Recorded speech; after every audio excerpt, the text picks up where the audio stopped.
In this video, we're going to get started with creating our first edit and recording our very first video. So, here I am in my main WeVideo dashboard.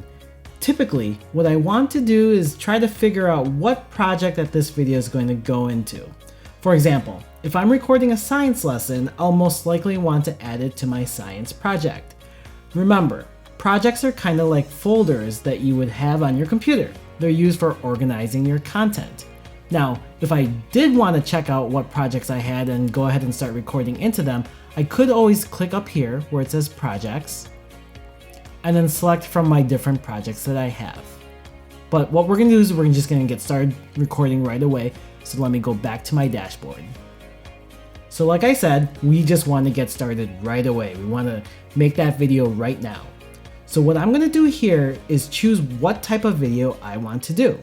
Do I want to just jump right into the timeline now and edit something new with pre-existing stuff? If I did, I would go ahead and click create new and then a new video over here. From here, I can pick the project that I want to add something into. Maybe I have some pre-recorded stuff for science. I would go ahead and click on my science class and then click on start editing. However, let's take a look at our other option. I'm going to go ahead and click on back to dashboard. Now you'll see that the other option over here is to just screen record. It just says recording there, it doesn't say screen record, but this is the one that we want to choose if we want to record one of our lessons in Google Slides, show off a document, show off a website. We just want to show the kids what's on our screens. So from here, you can see that I can choose to record myself only with the built-in webcam. You can see that I can also record my entire screen, or I can do a combination of the two here where I can record my webcam and my screen simultaneously. That one, by the way, is an awesome feature, and we'll cover that one in a future video, as it also requires some extra editing features that you're gonna have to learn about in order to do. So for now, let's just take care of the basics and do a quick screen recording. I'm gonna go ahead and select screen. Now I'm going to choose what project this is going to go into. By default, most of you will probably just have a project called My Project. We can go ahead and put that in there for now, but just be aware that you should probably organize your different projects. You can put all your daily videos or weekly videos, whatever, into the appropriate project folder. I selected My Project and go ahead and click on Next.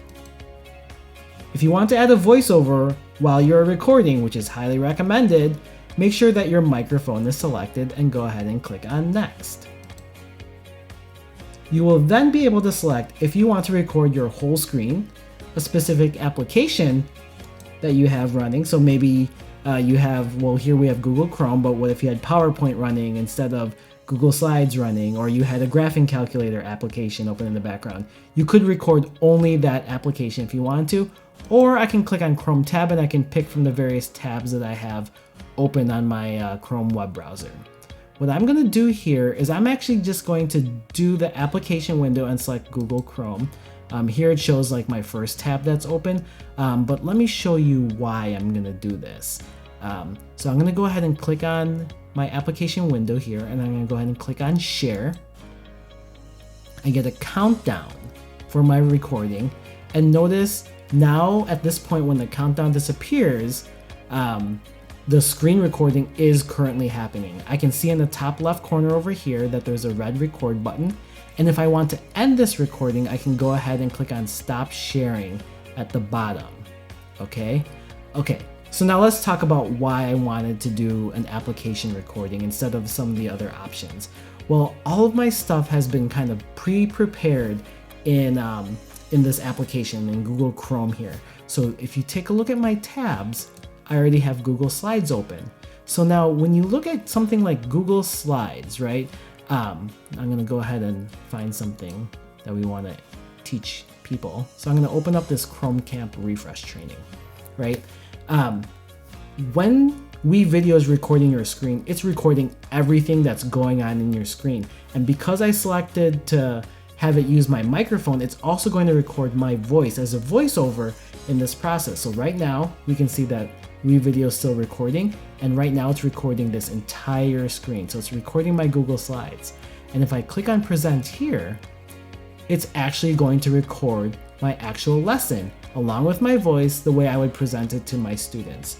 If I forward through the slides, it's going to go ahead and record that as well. So you can literally go through your entire lesson and present your entire Google slideshow if you do it this way. Now, another reason why I want to choose all of Google Chrome to share, right, for my recording is I can also share and go through different documents. And it's recording this right now, so I can walk students through a document that I might be posting to Google Classroom or posting on SeeSaw, and walk them through those items on that document. I can walk them through a website, so this is Khan Academy. I can guide them through what they need to do and how to go about logging into Khan Academy, specific lessons I want to share with them on Khan Academy. I can walk them through this process by recording a video. If I'm teaching science, I can go ahead and show them a map and show them where the temperatures are on this map of the Midwest here and describe that so that the kids can learn that way. Or I can do something fun. You know, I can go ahead and draw over here and the kids will see all of these as being recorded. Now, if I want to go and end this recording, I simply have to go down here at the bottom and click on Stop Sharing. It gives me a preview of my recording. If I like this preview and it looks fine to me, I can go ahead and save it to my timeline. Or if I know that this recording was absolutely horrible, I can go ahead and click here where it says record again and do it all over again.